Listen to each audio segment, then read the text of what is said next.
Welcome to Duke University's 167th Commencement.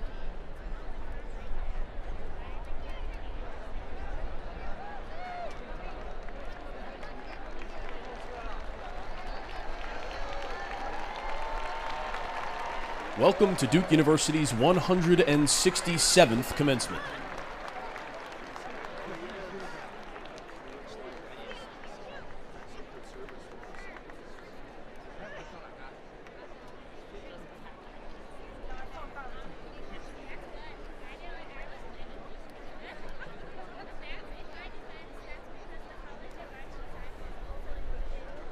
Welcome to Duke University's 167th Commencement.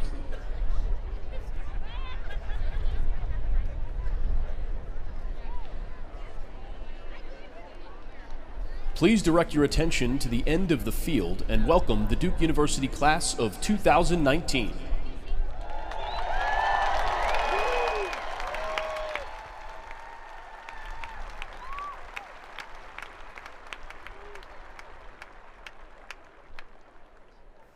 Now entering the stadium and throughout the processional march are the candidates from Trinity College of Arts and Sciences.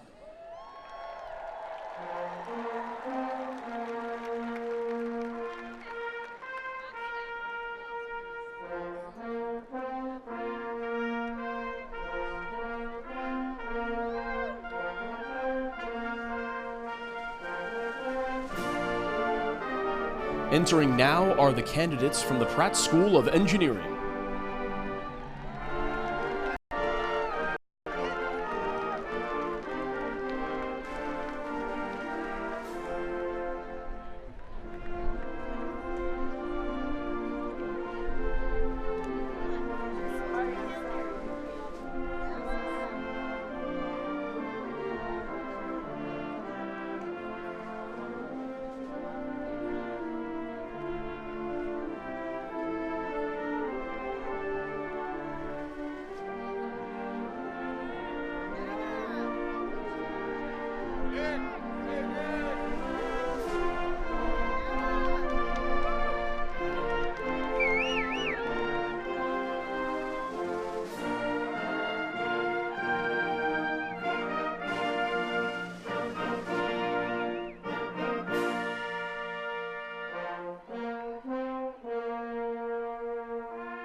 Next, the candidates from the Sanford School of Public Policy.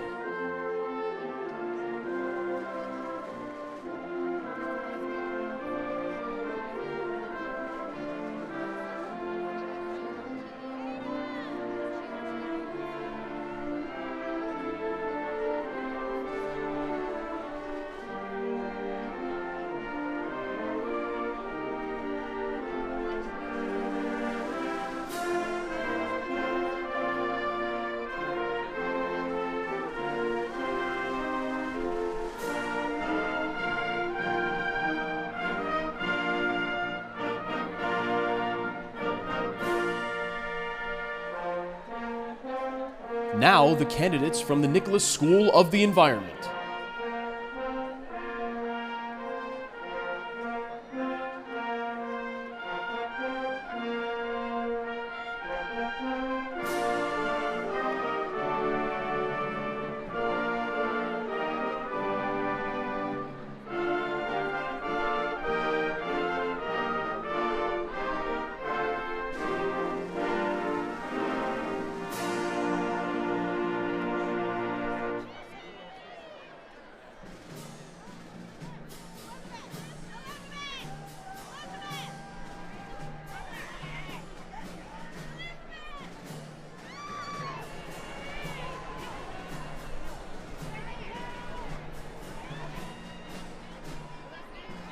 Currently entering the stadium are the candidates from the Fuqua School of Business.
Entering now are the candidates from the School of Nursing.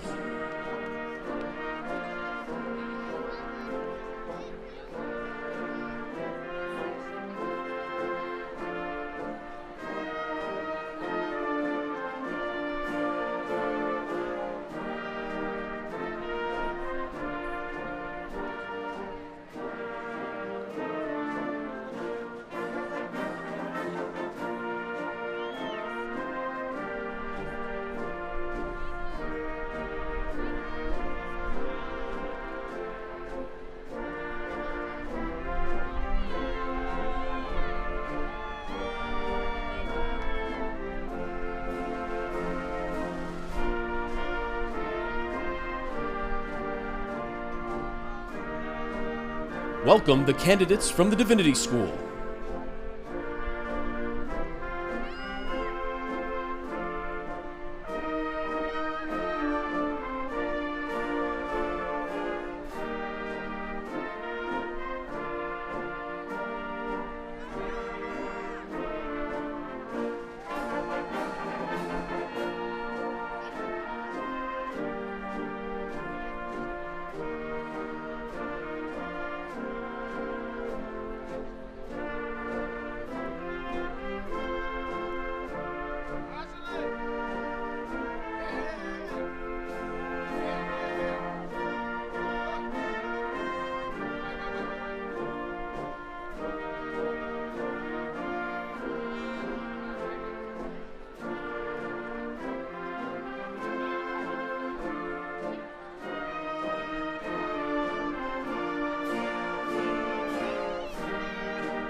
Currently entering are the candidates from the School of Law.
Please welcome the candidates from the School of Medicine.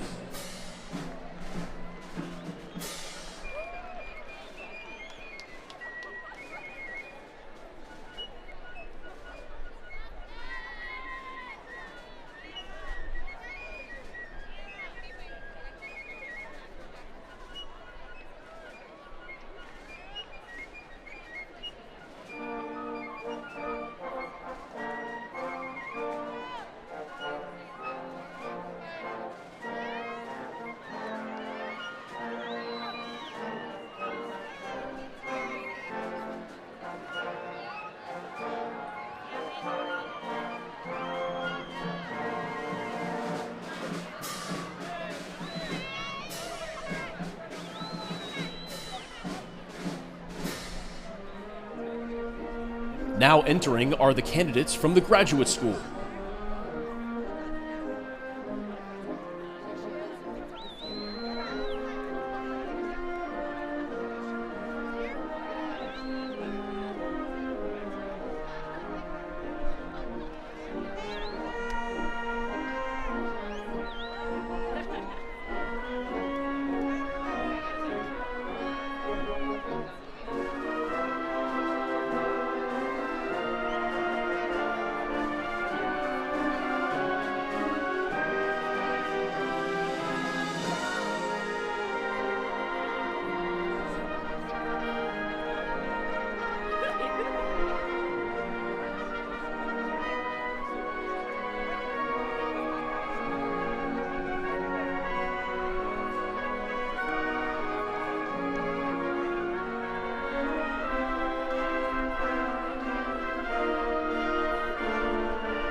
Please rise and remain standing as we recognize the faculties of Duke University, the Duke University administration, the members of the Board of Trustees, followed by the members of the Platform Party.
Now, please remain standing for the presentation of our colors by members of the United States Army, Navy, and Air Force ROTC programs at Duke University and the singing of our national anthem.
Stripes and bright stars through the perilous fight. O'er the ramparts we watched were so gallantly streaming, and the rockets rattled blasting, the bombs bursting in their proof through the night that our flag was still there. Oh, say does that star-spangled banner yet wave o'er the land of the free and the home of the brave.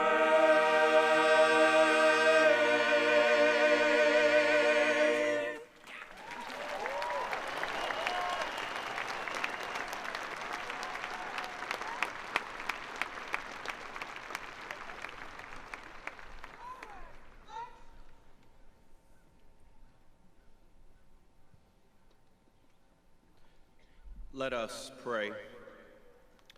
Creative God, we praise you because morning has broken like the first morning, and the rain's new fall is like the first dew fall on the first grass. Your showers of blessings have poured joy unspeakable over our lives and have been so refreshing that the feet of our hearts dance with joy as we electric slide out of Duke. We get so much joy when we think about what you've done for us.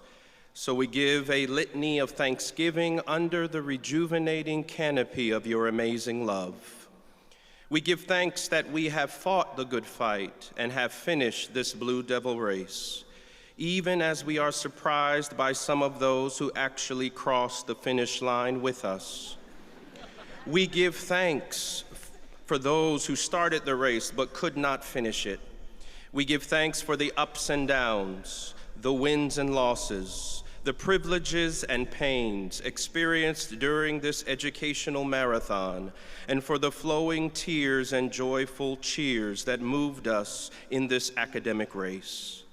Even when we've seen the lightning flash and heard the thunder roll, we recognize that you would never leave us alone, and that we have never been alone, but have been accompanied by a great cloud of witnesses who have cheered us on, prayed us on, mentored us on, loved us on, the faculty, staff, family, and friends who encouraged us when we couldn't even encourage ourselves. Thank you for those who made this celebratory weekend possible: the planning crew, the setup crew, the grounds crew, the cleaning crew, the cooking crew, the housekeeping crew, the parking crew, the sound crew, the security crew, and all of the unsung crews. And thank you for the Duke family who established this university, dear old Duke. And though we know Duke is not what it used to be, we recognize that we aren't what we could be. And so thank you for the trustees, administrators, faculty, and staff who continue to lead this institution forward with vision, verve, and vigorous commitment. As gratefulness is flowing like a river from our hearts, may we share all that we have gained here with the wonderful world. Make us truth-telling, justice-seeking, peacemaking, love-breathing, joy-instigating, hope-bringing global citizens who are brave enough not to lie, wise enough not to be unkind, and strong enough not to hate. Let even our wounds be the portal where your light enters us, so that you may shine, and let there be light all over the horizon of our future for the life of the world, and so that all whom we encounter would call us a blessing. With gratitude for this new morning and this new beginning. Amen. Please be seated.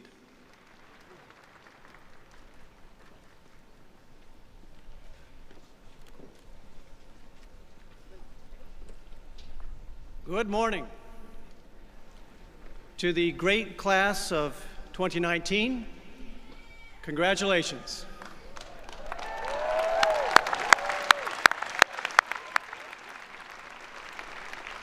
You have done many great works in your time at Duke, and you have faced some challenges.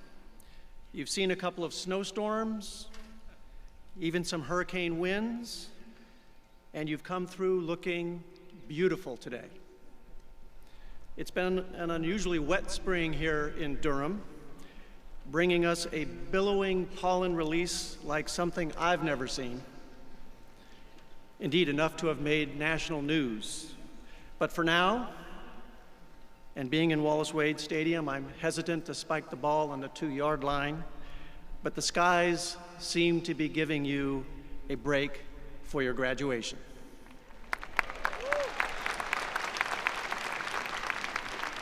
To your families and friends here today, to our honorary degree recipients, our speaker, special guests, welcome to this institution's 167th commencement exercise.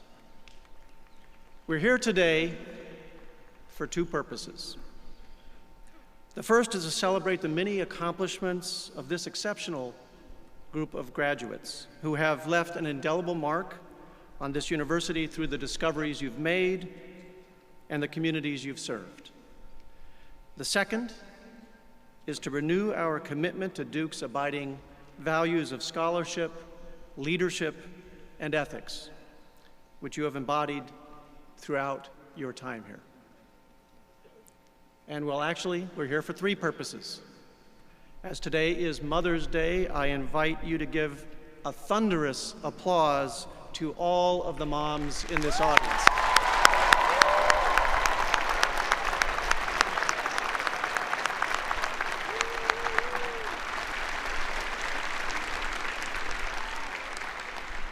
The class of 2019 has reminded us that a university community working together with a common purpose can transform the world. Today, I am honored to mark not only the conclusion of your academic careers on our campus, but also the beginning of your storied careers as Duke alumni.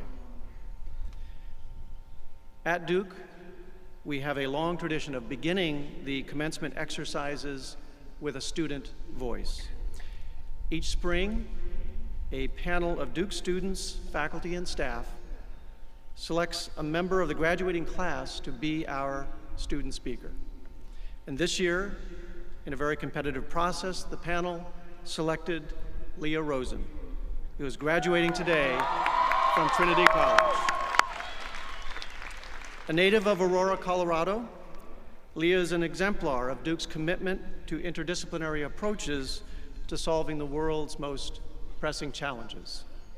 Inspired by her experiences in reimagining medicine and health humanities programs, she designed a major focused on how disease can shape our self-identity and our body image, with a particular focus on patients with anorexia nervosa. She also served as president of both the Duke Global Health Medicine Brigades and Duke Hand, serving rural communities in Honduras and patients with Alzheimer's disease right here in Durham. She will be pursuing graduate studies at Columbia University next fall. Please join me in welcoming Leah Rosen, the 2019 student speaker.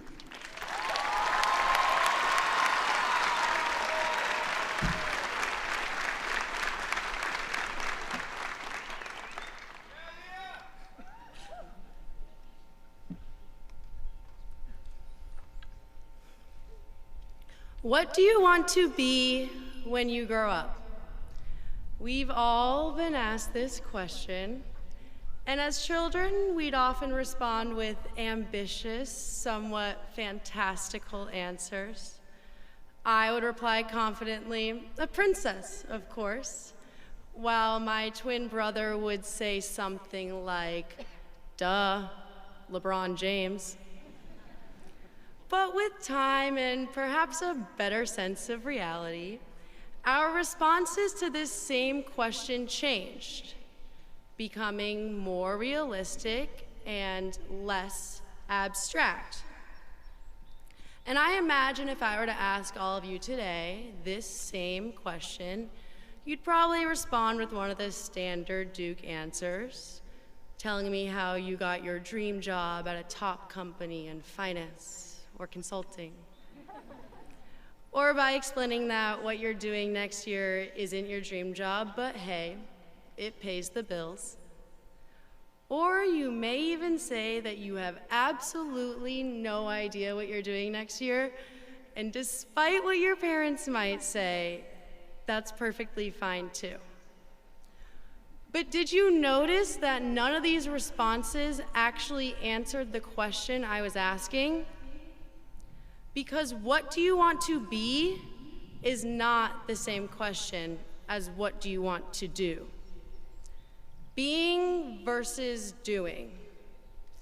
We often conflate these verbs and thus respond to the former question with answers better suited for the latter. Doing means action. Being takes that a little deeper to imply presence and intention in our actions. And while this difference may seem small, in the real world, who we choose to be is far more important than what we choose to do.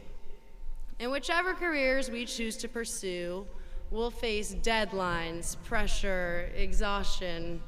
Sound familiar, anyone? And in that stressful environment, sometimes it can feel like the only way to get through is to do. But so much is lost in that approach. Because when you just go through the motions, you lose sight of any greater purpose, of why this all matters. It's when we pause and think about what is truly important to us and what is truly important to the people around us, that we gain a sense of purpose and fulfillment from the work that we do. But in no way do I want to make it seem like I have this all figured out, because that could not be farther from the truth. In fact, for most of my life, it felt like all I knew was how to do work, planning my time around to-do lists, always feeling pressure to do more. And it was only recently that I was even able to unlock the experiences of being. To be enough. To be in love. To be patient with others and myself. And to be joyful. And I don't know if that's just a product of growing up, or maybe it means I'm finally starting to take my mom's advice. But what I do know is that a lot of this personal growth took place while I was here at Duke, and I also know that I still have a long way to go. And as much as today is about imagining our future direction, what we'll do and who we'll be, it's also about reflecting on how far we've come. So in an effort to express to all of you what these past couple of years have meant to me, I'm going to share a poem I wrote titled, "The Power of a Place."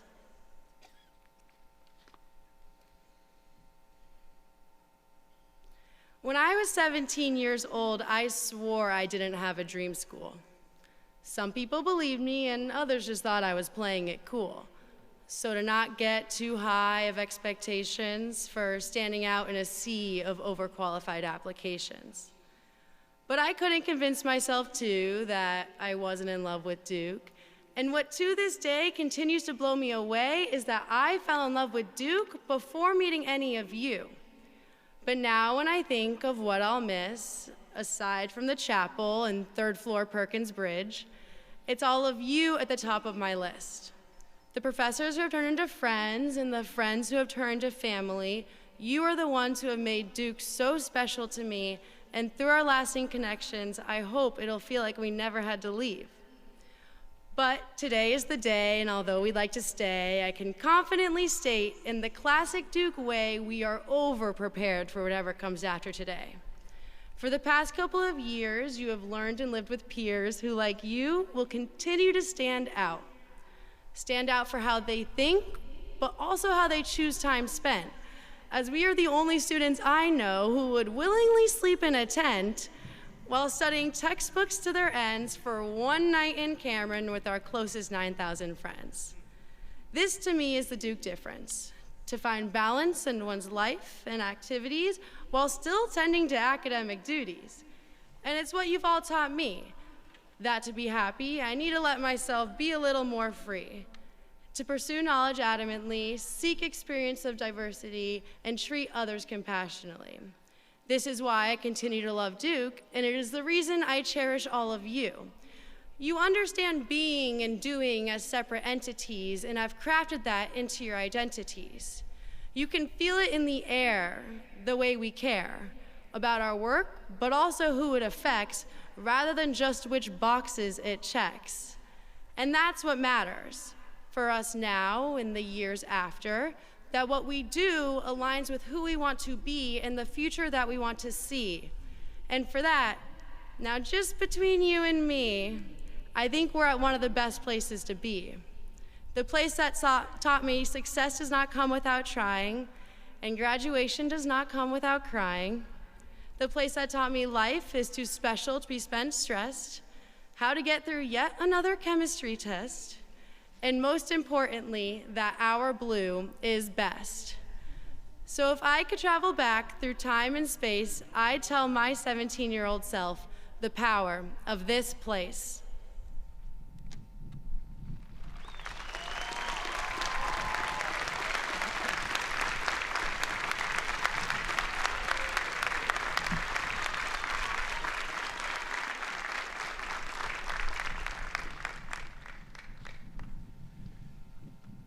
Thank you, Leah, for those inspiring words.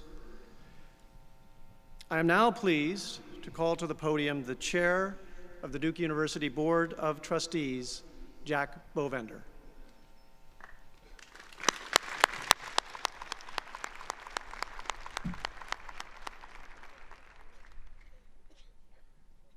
Mr. President, it is my pleasure and privilege as chair of the Board of Trustees of Duke University to declare that this convocation is now open for the conferring of honorary degrees. The candidates for honorary degrees have been approved by the faculty of the university and by the Board of Trustees. Each will be accompanied by a faculty sponsor. University awards honorary degrees to recognize extraordinary achievement and service to the world. I think we can all agree that today's recipients fit that bill. We know that your example will inspire our graduates to pursue careers of equal principle and purpose. We welcome you to our university community, and we're proud to call you Dukies. I now invite Richard Powell, the John Spencer Bassett Professor of Art and Art History, to accompany to the podium Elizabeth Alexander, candidate for the honorary degree of Doctor of Humane Letters.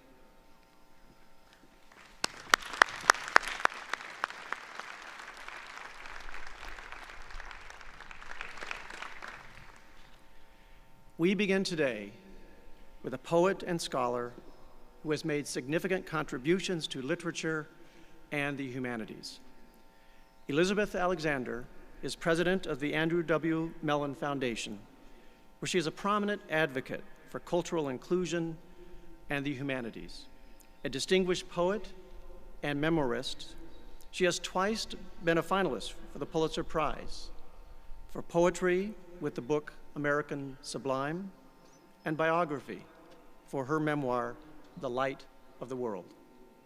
The Chancellor of the Academy of American Poets and a member of the American Academy of Arts and Sciences, Dr. Alexander has taught African American Studies, American Studies, and English at the University of Chicago, Smith College, Yale, and most recently Columbia, where she was the Woon Soon Tam Mellon Professor in the Humanities.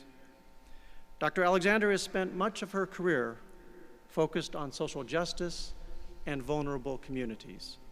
She created the Art for Justice program at the Ford Foundation, which used visual storytelling to address mass incarceration.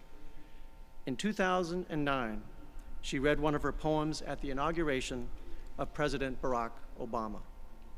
For her contributions to literature and her advocacy for underrepresented voices, I am pleased to confer upon Elizabeth Alexander the honorary degree of Doctor of Humane Letters.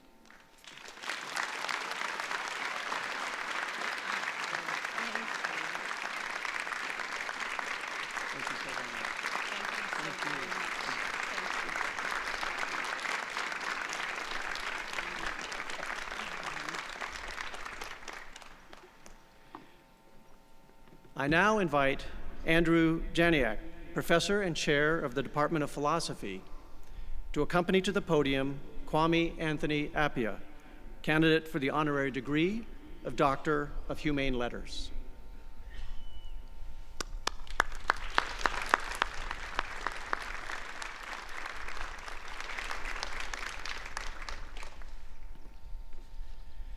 The word philosophy comes from the Latin for love of wisdom, a sentiment embodied by Kwame Anthony Appiah.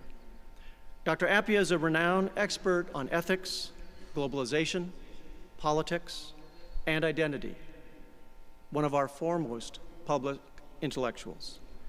He currently serves as Professor of Philosophy and Law at New York University, and has also taught at Yale, Cornell, Harvard, and for a regrettably brief span of time in the early 90s here at Duke.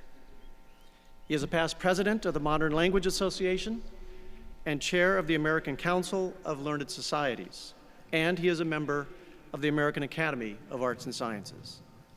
A renowned academic philosopher, Dr. Appiah has helped shape the modern conception of ethics in an increasingly global world. He has also worked to translate philosophy and ethics for a broader societal audience.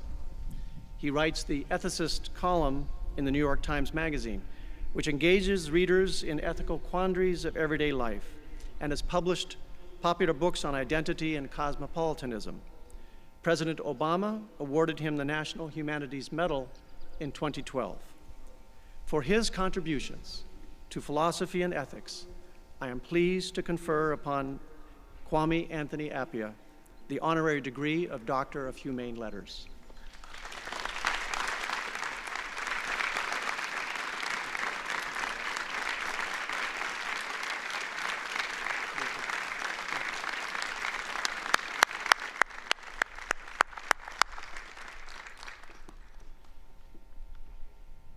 I now invite Robert Lefkowitz, James B. Duke Professor of Medicine, to accompany to the podium Brian Kobilka, candidate for the honorary degree of Doctor of Science.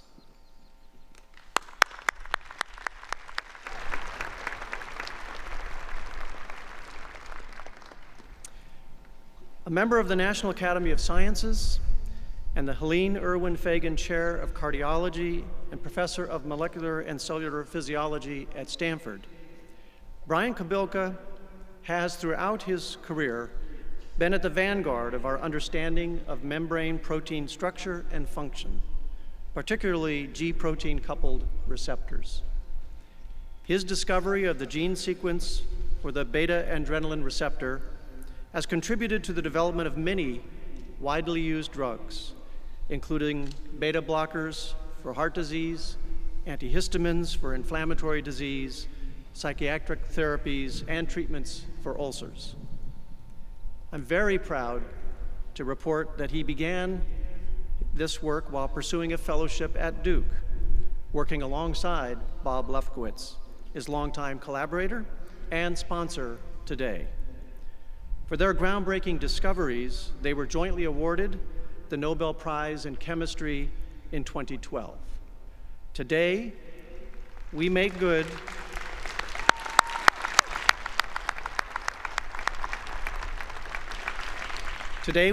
on Dr. Kobilka's stint on our campus many years ago, as we officially welcome him back into the fold of Blue Devils. For his transformational contributions to chemistry and medicine, I am pleased to confer upon Brian Kobilka the honorary degree of Doctor of Science.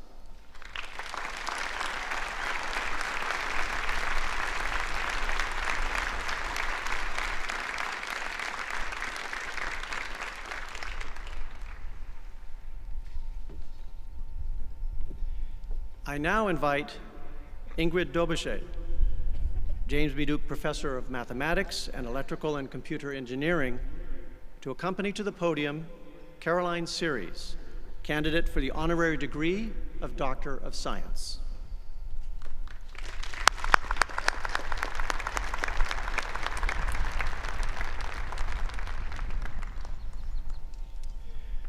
Caroline Series is not only responsible for major discoveries in mathematics, she also has forever changed academia by promoting gender equality in her field.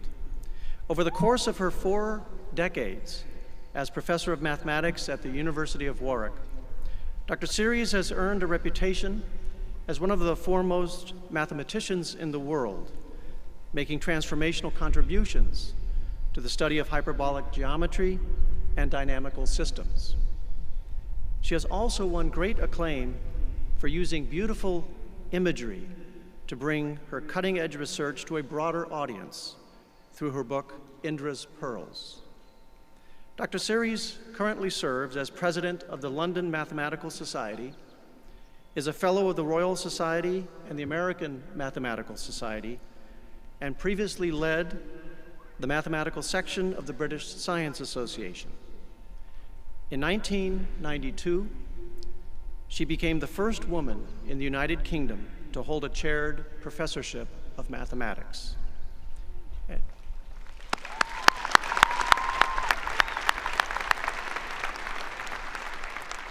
And she has used her leadership in the field to promote the work of fellow women in math as a founding member of the European Women in Mathematics. For her great contributions to the Academy, I am pleased to confer upon Caroline Series the honorary degree of Doctor of Science.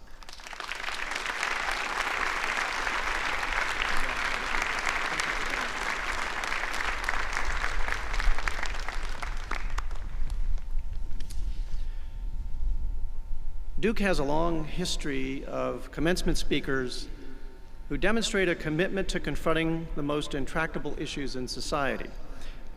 And today I am proud to introduce a member of the Duke community who certainly fits that description.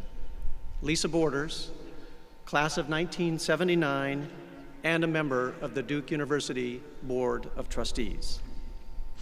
Throughout her career, Lisa has provided visionary leadership to organizations that promote equity and justice for minority and underserved populations. She was the inaugural president and CEO of Time's Up, which advocates for safe and fair workplaces for women, and served for several years as president of the Women's National Basketball Association, or WNBA, where she greatly expanded the league's reach and fan appeal. Before joining the WNBA, she was responsible for global community outreach and philanthropy at the Coca-Cola Company and Foundation, where she led efforts to support sustainability.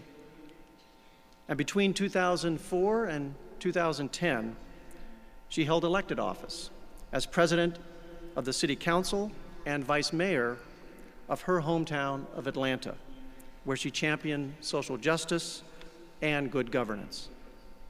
She currently chairs the Borders Commission, which is investigating oversight and athlete safety at the U.S. Olympic Committee.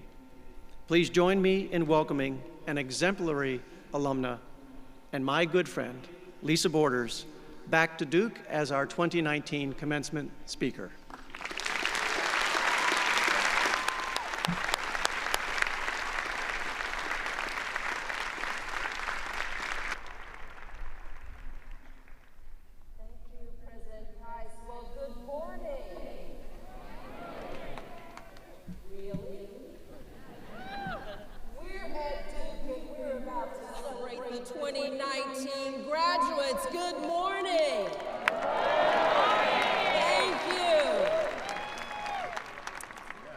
It's a privilege to be here with all of you. Let me thank President Price for the opportunity to address the 2019 graduates.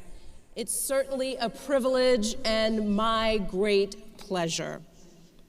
To my fellow trustees, the faculty of the university, the administrative teams, the parents, the guardians, significant others, and friends, thank you for not only enabling this occasion, but also joining us to celebrate the fruits of your labor. And to our honorary degree recipients, thank you for your incredible contributions and achievements.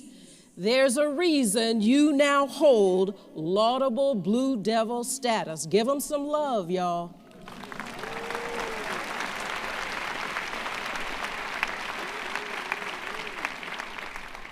Now, I'm from the South, so we're going to offer a whole lot of gratitude today. And when I call you to respond to what I'm saying, do you have me, graduates?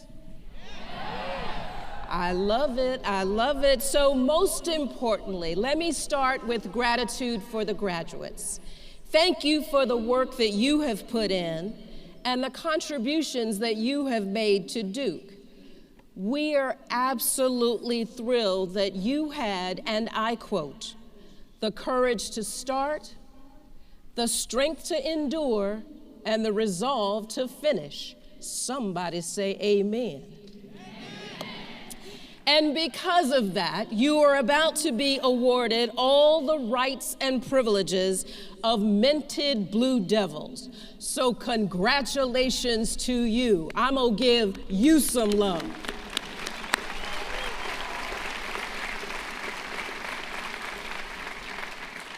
Now, I know this feels really good to you to be here today, and it feels even better to me. And let me tell you why. May I tell you why? Because I got the mic. You know I'm going to do it anyway. It's not only your graduation day, it's Sunday. And Sundays have always been special in my family. Sundays are for speaking up and for bringing people together. My grandfather, the late William Holmes Borders Sr., was the pastor at Wheat Street Baptist Church in Atlanta. Martin Luther King Jr. attended many of his sermons, the very same sermons I loved as a girl, and the same sermons that encouraged me to be the person that I am today. And it's not just any Sunday for me. It's been 40 years since I graduated from Duke. Can you believe, do I look like it's been 40 years?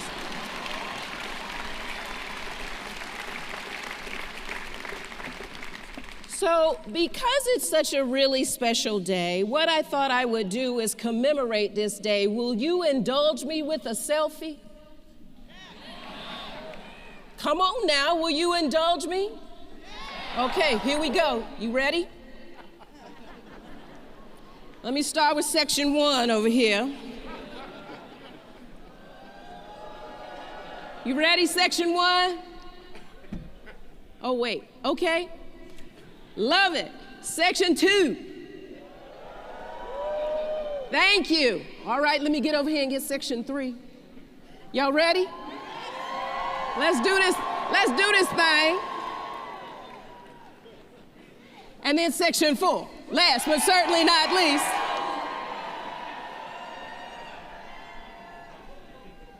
Perfect, perfect. Thank you, thank you, thank you, thank you. Now, I seriously want to thank you for that. I had to take that picture. My mother always took photos of me at every progress point growing up. She'd show off those photos to everyone who came to our house, and she would be so proud that I am here at my old stomping ground with all of you.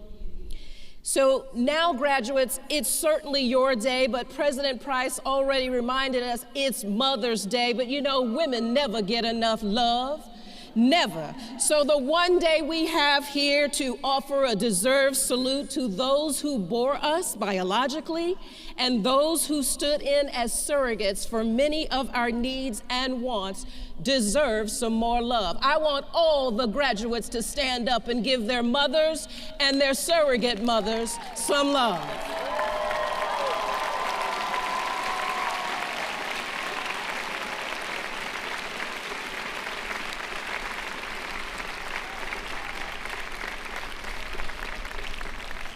Thank you.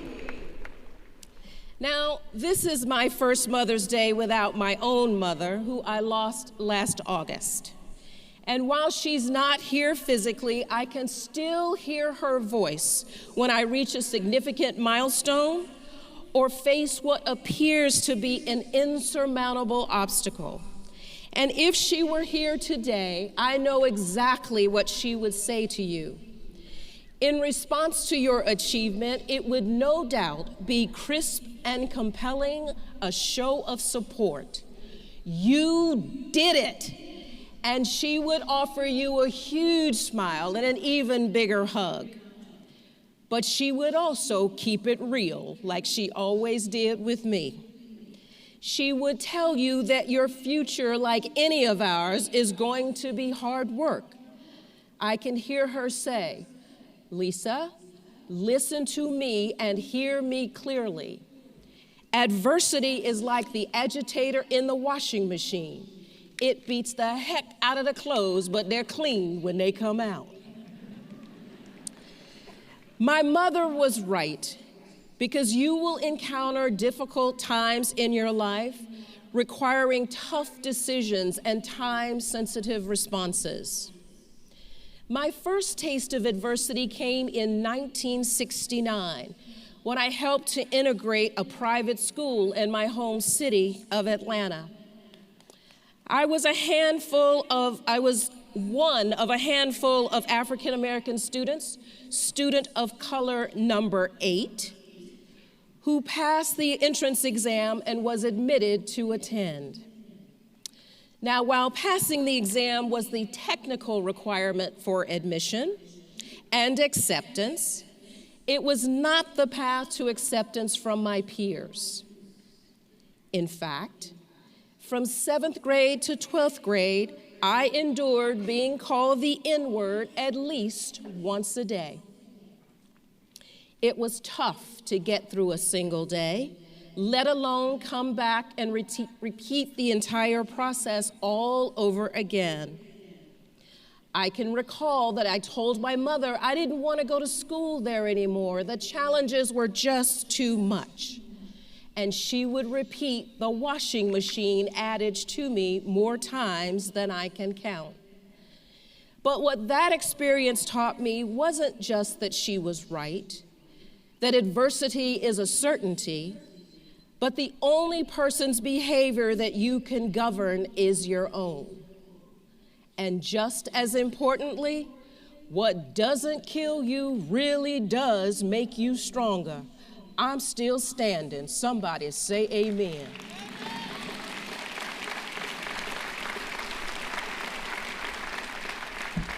With my parents' advice, I decided to be better, to work harder, to overcome the preconceived notions, and to prove I could not just perform at that school, but I could excel at that school.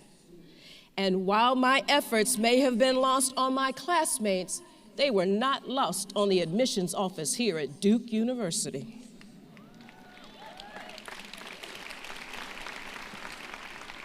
Duke accepted me as an early decision candidate, and for the first time, I felt seen and heard and valued.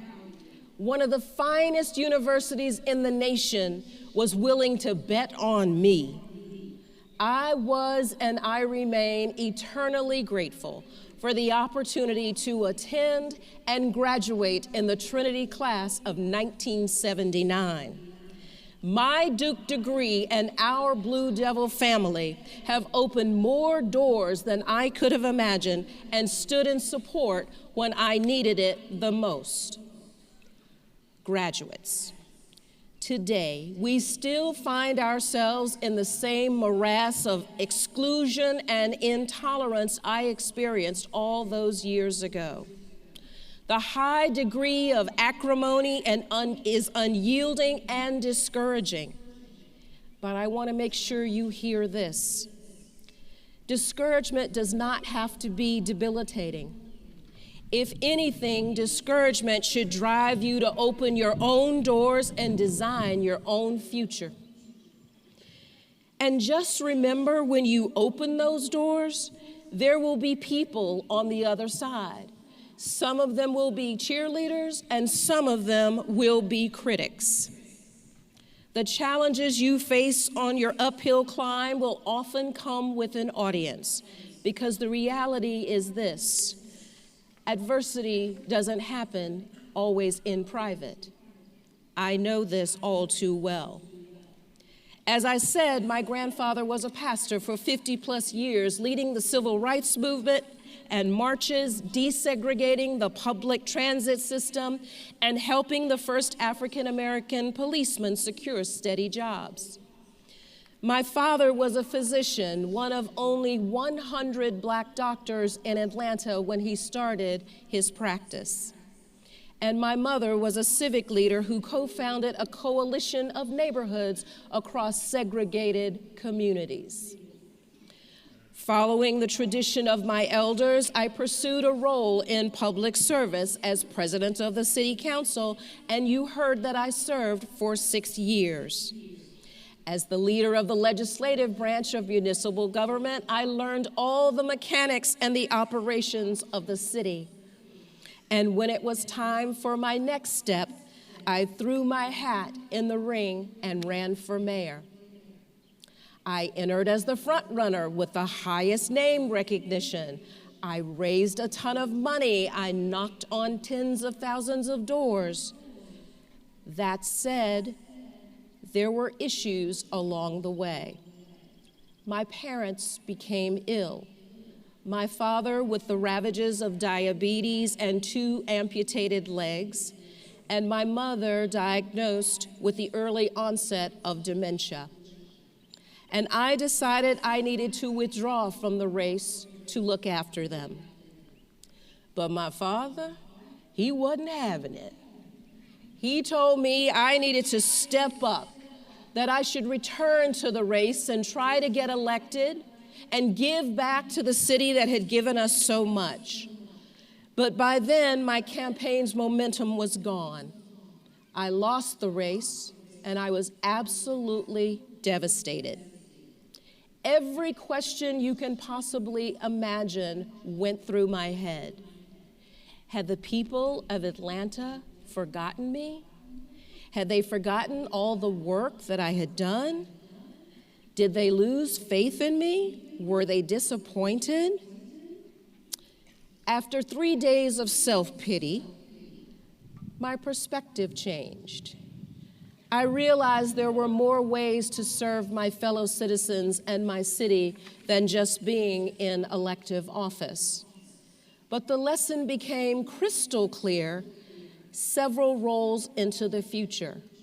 And graduates, here's the lesson. Failure's not fatal, it's feedback. Did you hear me? Put that in your phones. Failure's not fatal, it's feedback. I wasn't supposed to be the mayor. Had I been the mayor, I would not have been available to work as a senior officer at the Coca-Cola Company, where my maternal grandparents had worked for a combined 45 years. Jobs that enabled my mother and her sister to be first-generation college graduates. Nor would I perhaps have been on the radar to become a trustee here at Duke, alongside my good friend and fellow Dookie, NBA Commissioner Adam Silver. Y'all know who that is? That's a bad boy. And had I not met Adam, I may never have been a candidate for the president of the WNBA, the Women's National Basketball Association. Somebody say amen. One of the most rewarding roles that I have ever undertaken. So I'm not just asking you, I'm advising you to anticipate defeat, strongly advising it. Don't be surprised when it comes your way. Acknowledge it. Engage with inquisitive abandon and leave indelible fingerprints wherever you may go. Search for environments that may give you grief, but that may also help you to grow. Now, no one taught me the importance of that existential exploration better than my parents.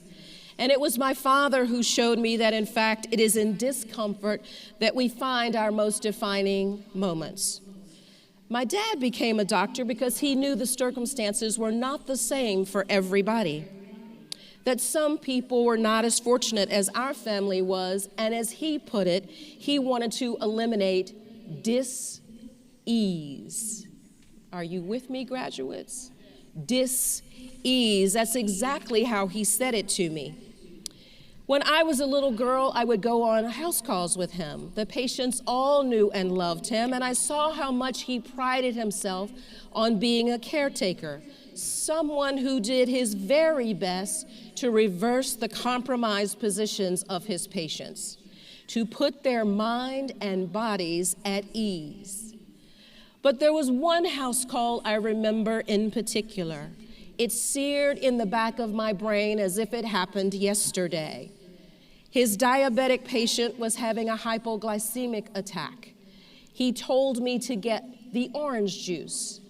I did, and I watched him save a woman's life that day. I've never been able to shake the haunting feeling of this specific house call because of the significance it would take on later in my own life. And it reminds me, of course, that even doctors can meet the same inevitable fate of becoming patients. When I tried to tend the diabetes my father developed later in life, I thought of that woman's shaking, pale face. And when I looked at his limbs, a double amputee, and recognized he was in renal failure, I thought of how he fought for life when she could not fight for her own. And I thought of how in his twilight years he was experiencing the same discomfort and dis-ease he had so seamlessly kept at bay for everyone else. But even so, I know we were lucky, my family. We could afford my father's insulin. We could afford to do what it took to take care of him. And as a student here, I was blessed to have the extraordinary Duke Health System looking after me. Somebody say amen for the Duke Health System. But this isn't accessible to everyone. What we have here is an anomaly, when it should be what we're all accustomed to. As the president of a level 1, yeah, come on now, give it up. As the president of a level 1 Trauma Centers Foundation, I saw firsthand the physical and financial devastation which can overwhelm an individual and their family when basic health care is not available or accessible. Chronic conditions run rampant, genetic disorders go undiagnosed, and contagious conditions like the measles outbreak we are currently experiencing stop being the exception and instead become an epidemic. But it is through deliberate exposure that we develop empathy for those who appear different than us, that we see that adversity is all-encompassing. Those house calls were not accidental from my father. They weren't because he couldn't find a sitter or because he thought I was bored. They were there to prepare me and to open my eyes to the simple fact, but for the grace of the universe, any of us could be adversely affected. That's why it's incumbent upon each of us, each of you, to not only get out of your comfort zones, but find the power in discomfort itself and sustain your own health so that you can not only assuage the discomfort of others, but so that you can lead an informed and compassionate life. In sports, we call for fresh legs when our health is on the decline, when our bodies are met with dis-ease, or when veteran players get sick or tired. I would submit that my generation, most of your parents' cohort, is the veterans. And frankly, we are winded. We have been in the game since the clock started. Now, don't get it twisted, we still got it. Thank you for that. But we still need your enthusiasm, your emotional intelligence, and your energy to impact the field of play in this game we call life. So let's wrap this thing up. You ready? I ask you, were you ready? Because it's time to move on to the really exciting stuff, the conferring of degrees. Somebody say amen. So let me leave you with this. Duke is a very special place. To get in is no small feat, but to get out is a real accomplishment.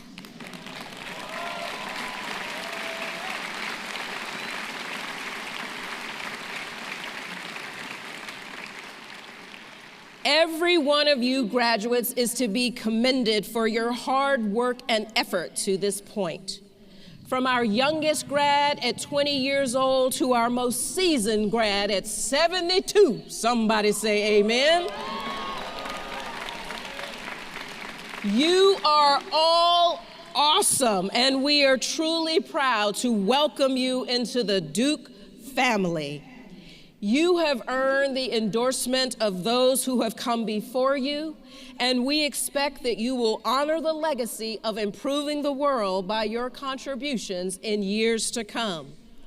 And while it may not be easy to determine your passion or decipher your purpose, we will always be here to support you as you navigate this experience we call life.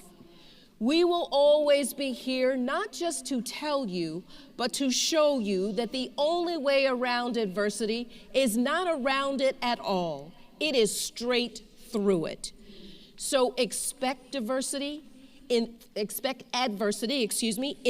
it and embrace it, because it will be your greatest asset.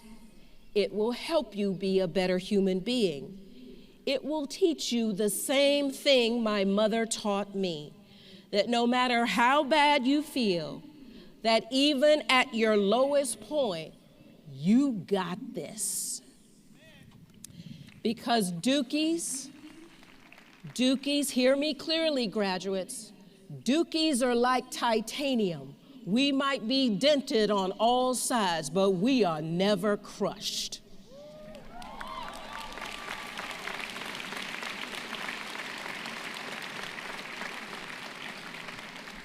And in the final analysis, we are forever Duke. So many would say now, go forth and conquer. I'll offer a parenthetical as coined by a fellow Dukie in the class of 1980. Devil forth and prosper.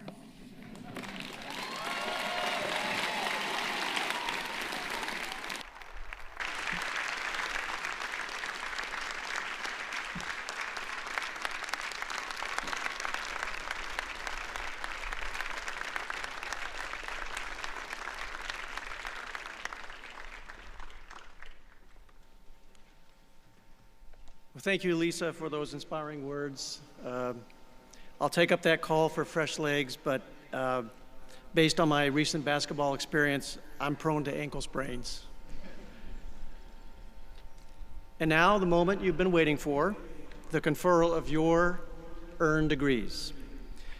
And once the provost and the deans announce your school, we expect to hear just how excited you are to be graduating. I won't say that your degrees depend upon this, but we are keeping track for posterity.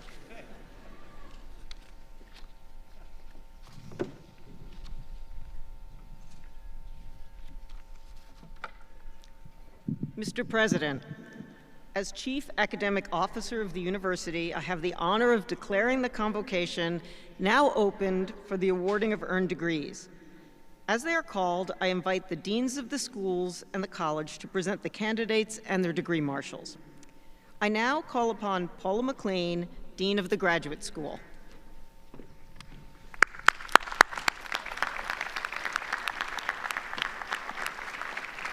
Graduate school candidates, please rise, and the degree marshals come forward. Now, are you ready for your degrees to be official and conferred? If so, let us hear it.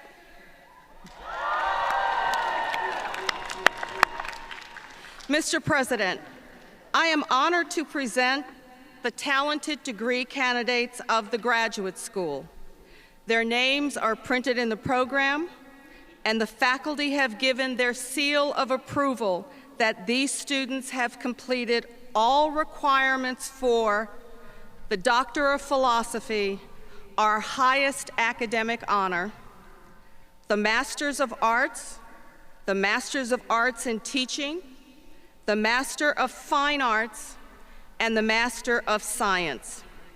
These students have worked hard, they have overcome, they have triumphed, and they are ready to celebrate their amazing accomplishments. By the authority vested in me, I hereby confer upon you these degrees in the graduate school and welcome you to the company of those engaged in continuing the search for knowledge. Congratulations.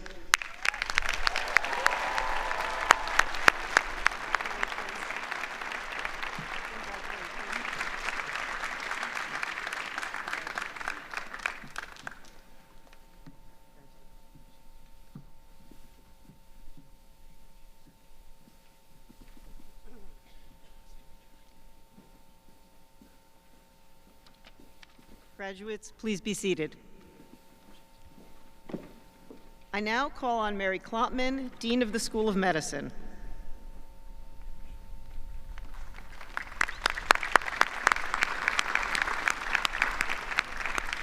Will the candidates for the School of Medicine please rise and the degree marshals come forward? Mr. President, I am optimistic about the future health of our country and the world based on the incredibly talented and passionate School of Medicine graduates. I have had the honor to present the dedicated candidates who have been approved by the faculty as having completed all requirements for the degrees of Doctor of Medicine, Doctor of Physical Therapy, Master of Biostatistics, Master of Health Sciences, Master of Health Sciences and Clinical Research, Master of Management and Clinical Informatics, and Master of Science in Biomedical Sciences, and whose names appear in the printed program. By the authority vested in me, I hereby confer upon you these degrees in the School of Medicine and welcome you to the company of those dedicated to the care of human life and health. Congratulations.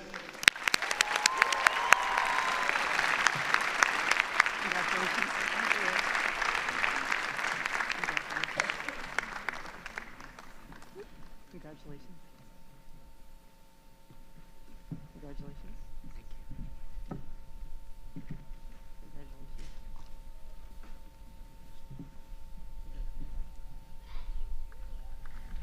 Congratulations.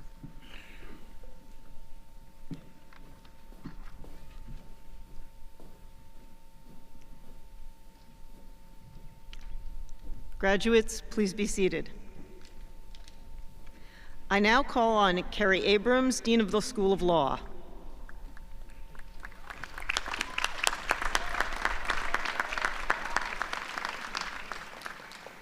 Will the candidates for the School of Law please rise and the degree marshals come forward? Mr. President, I have the honor to present the exceptional, fair-minded, and judicious candidates of the School of Law. They will preserve, protect, and in some cases, create the institutions that sustain the rule of law around the globe. They have been approved by the faculty as having completed all requirements for the degree of Doctor of Juridical Science, Juris Doctor, Master of Laws, Master of Laws in International and Comparative Law, Master of Laws in Law and Entrepreneurship. Their names appear in the printed program. By the authority vested in me, I hereby confer upon you these degrees in the School of Law and welcome you to the company of those who are committed to the pursuit of truth and justice. Congratulations.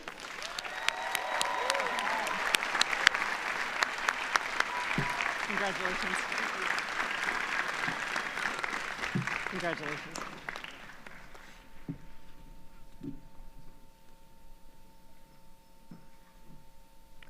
Graduates, please be seated. I now call on Greg Jones, Dean of the Divinity School.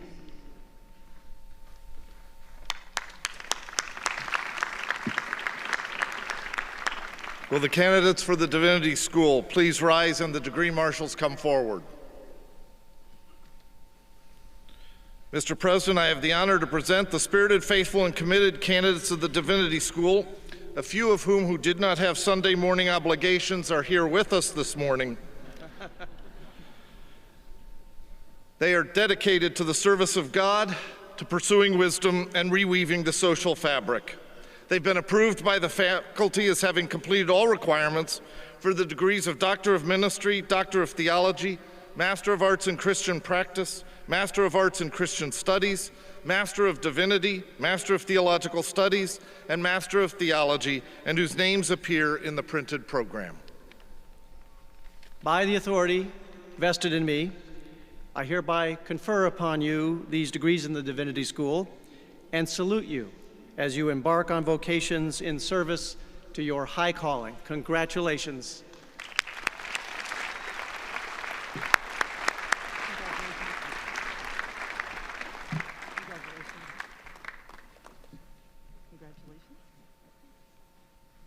Congratulations.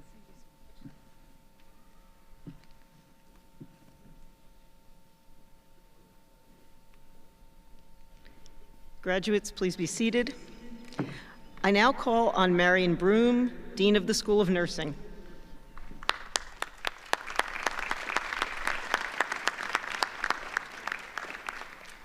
Will the candidates from the School of Nursing please rise and the degree marshals come forward? Mr. President, I have the honor to present the exceptional candidates from the #2 School of Nursing in the country. They will join the most trusted profession and care for individuals during some of their most vulnerable times, using all of the tools we have provided them: innovation, skill, and caring. They have been approved by the faculty as having completed all the requirements for the Doctor of Nursing Practice, the Master of Science in Nursing, or the Bachelor of Science in Nursing, and whose names appear in the program.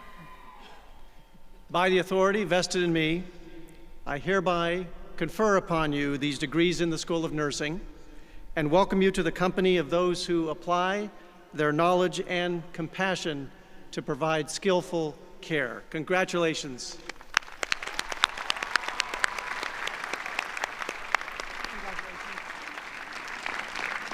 Congratulations. Congratulations.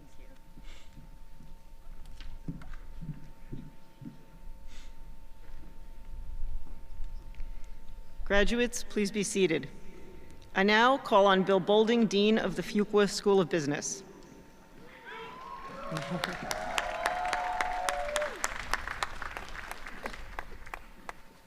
Will the candidates for the Fuqua School of Business please rise and the degree marshals come forward? Mr. President, I have the honor to present the energizing, humble, gritty, and happy graduates or candidates of the Fuqua School of Business who have been approved by the faculty as having completed all requirements for the degrees of Master of Business Administration, Master of Management Studies, and Master of Science in Quantitative Management, and whose names appear in the printed program. By the authority vested in me, I hereby confer upon you these degrees in the Fuqua School of Business and welcome you to the work of building our economic future through thoughtful and responsible management. Congratulations.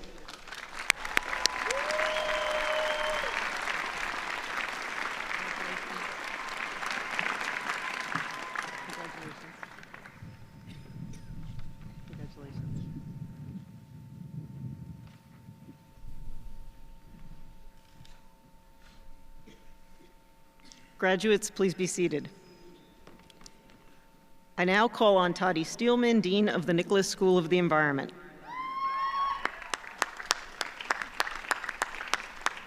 Will the candidates for the Nicholas School of the Environment please rise and the degree marshals come forward?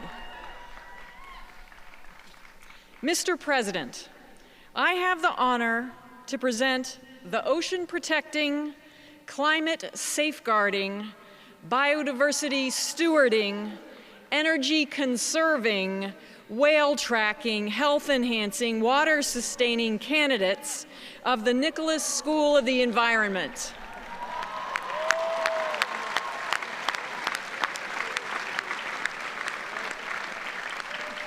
They have been approved by the faculty as having completed all the requirements for the degrees of Master of Environmental Management, Master of Forestry, and International Master of Environmental Policy, the joint program between the Nicholas School and the Sanford School of Public Policy, and whose names appear in the printed program.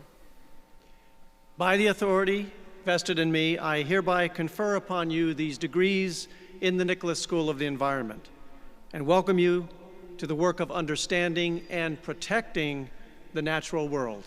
Congratulations.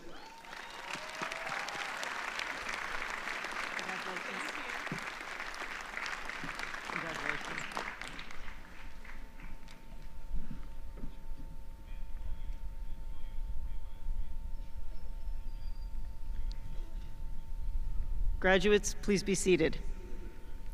I now call upon Judith Kelly, Dean of the Sanford School of Public Policy.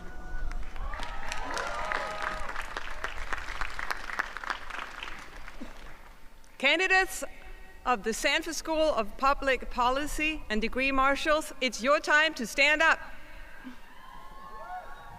You came! We're graduating about 120 master's degree candidates this year, and they come from 22 different countries.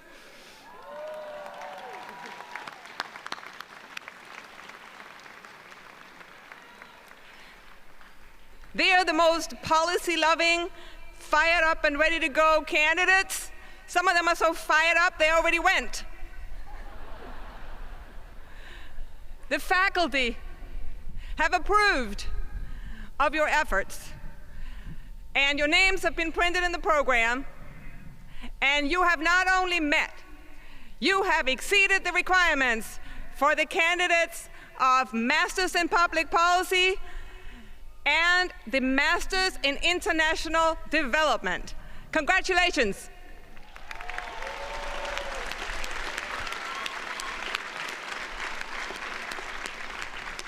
By the authority vested in me, I hereby confer upon you these degrees in the Sanford School of Public Policy and welcome you to the company of those who seek to transform ideas into policies for our greater good. Congratulations.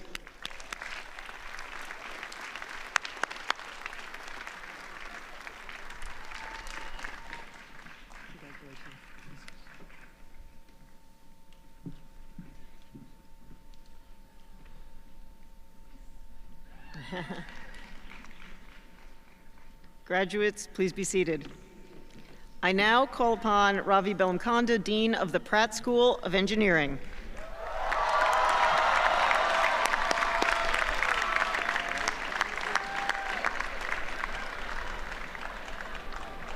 Our commencement speaker mentioned adversity. So will all the resilient, amazing problem solvers, design thinkers who are candidates of the Pratt School of Engineering please rise and the degree marshals come forward.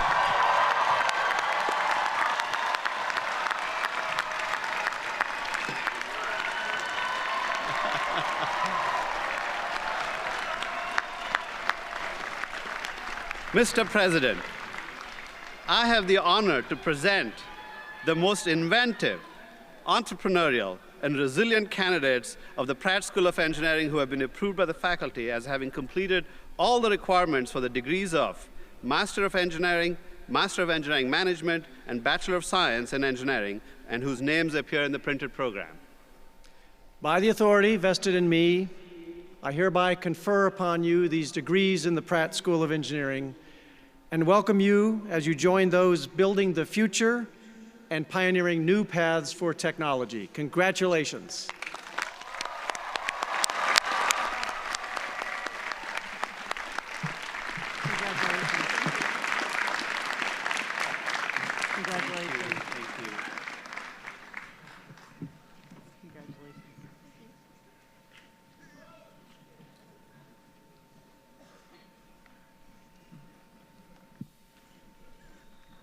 Graduates, please be seated. Last, but certainly not least, I call on Valerie Ashby, Dean of Trinity College of Arts and Sciences.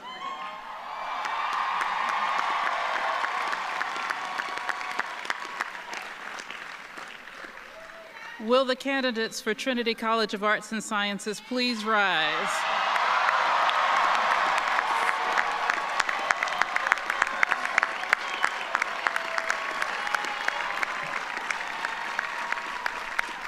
Mr. President, there aren't enough words to describe what is in front of us.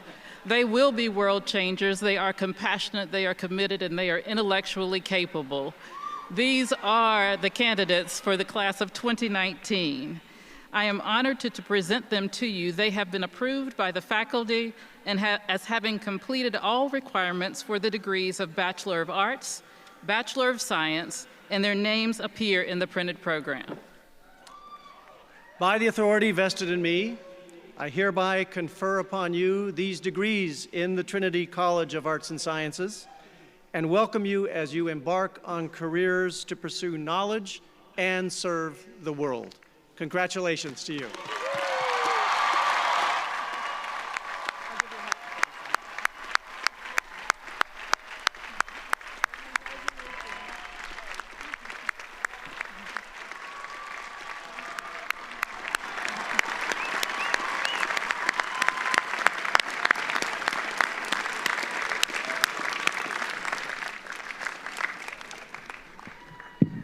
Graduates, please be seated, and congratulations. Congratulations, graduates. One of our deans jumped the gun and called you graduates when you were merely candidates. But you are now candidates, and I'm honored, or graduates. And I'm honored to welcome you into the community of Duke alumni, because you are not so much graduating from Duke University as you are graduating into the Duke University family, a worldwide family, hundreds of thousands strong. And as Duke graduates, you're well prepared for a life of principled leadership. And in a society that is increasingly connected, you will have a greater opportunity than ever before to make meaningful change in our world. But remember that you are not going it alone. We are fortunate to be part of a community of extraordinary people of accomplishment and purpose here in Durham and across the world. And we rely on each other for help and support, for intellectual challenge, and for fellowship and encouragement to excel. Wherever life takes you from here, whether near to campus or a world away, Duke will always, always be your home. Congratulations to the great class of 2019.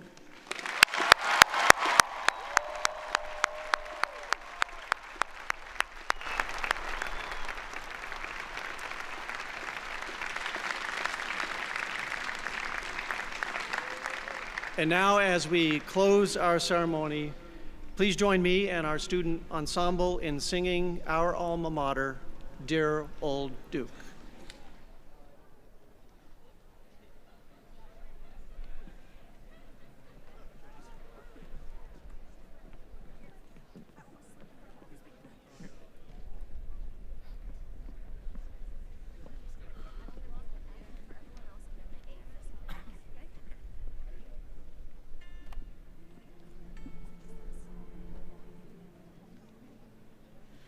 Dear old Duke, thy name we'll sing.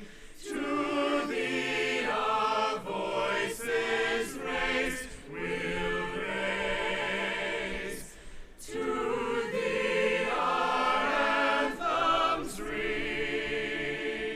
in everlasting praise.